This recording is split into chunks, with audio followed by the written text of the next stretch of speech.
नमस्कार, मी संकेत Deshpande. Top news Marathi चॅनलमध्ये आपलं स्वागत. मराठा आरक्षणाच्या मागणीकडे एकीकडे राजकीय नेत्यांना प्रवेशबंदी केली जात असतानाच पिंपरी चिंचवड शहरात भोसरीकरांनी राष्ट्रवादीचे माजी आमदार विलास लांडे यांचं समर्थन स्वीकारलं आहे.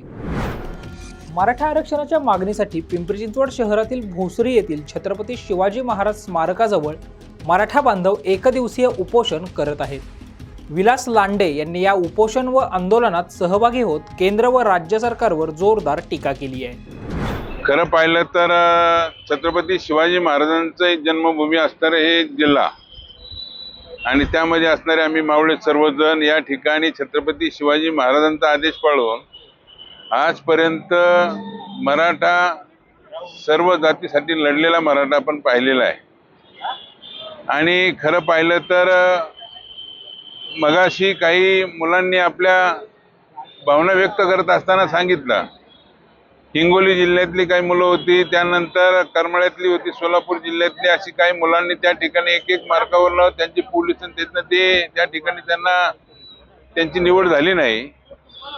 आणि मगाशी आम्हाला एक बातमी मिळाली की बीड जिल्ह्यातली अंबेजोगाई तालुक्यातला असणारा काशीद नावाचा मुलगा पाण्याच्या टाकीवरनं त्यांनी आत्महत्या केली. खरं पाहिलं तर आजपर्यंत मराठा लढला तो इतरांसाठी, आता लढा जो आहे तो मराठा समाजाच्या हितासाठी. मनोज जरांगे पाटलांनी गेली 40 दिवस केंद्र सरकार राज्य सरकारला त्या ठिकाणी विनंती केली होती की मराठा आरक्षणासाठी त्या ठिकाणी आम्हाला तुम्ही आरक्षण द्या.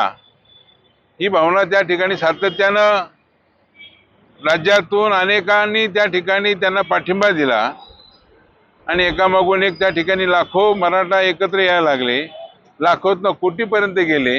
आणि तरी सुद्धा केंद्र शासन किंवा राज्य शासन त्या ठिकाणी आजही त्या ठिकाणी जागेवरती येत नाही. ही भावना या ठिकाणी मनामध्ये कुठेतरी चालते. आम्ही कोणत्या पक्ष त्यापेक्षा मराठा जो आहे त्या मराठ्याला त्या ठिकाणी आरक्षण मिळालं पाहिजे.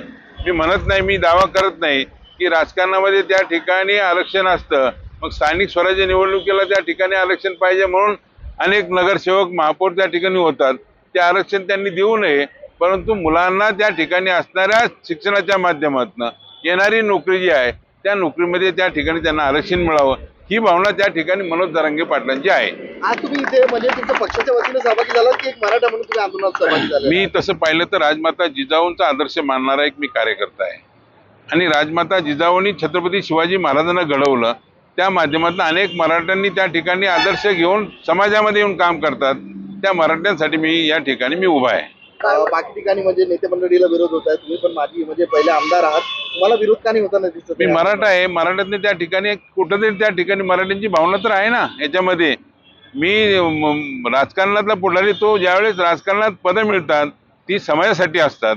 मला तो त्या ठिकाणी समाजाला कुठेतरी त्या ठिकाणी बाधित आहे, म्हणून आमच्या मराठा समाजाला कुठेतरी आरक्षण मिळावं ही भावना त्या ठिकाणी मी आमच्या या राजकीय नेत्यांच्या माध्यमातून त्या ठिकाणी तिथपर्यंत पोहोचली पाहिजे म्हणून पोहोचवण्याचं मी काम करतोय. ह्याच्या मागचं आता आम्ही हिंदुत्ववादी काही संघटनांचे कार्य करतो, बजरंग दल असेल, शिवप्रतिष्ठान असेल, जर आम्ही कार्य करतो.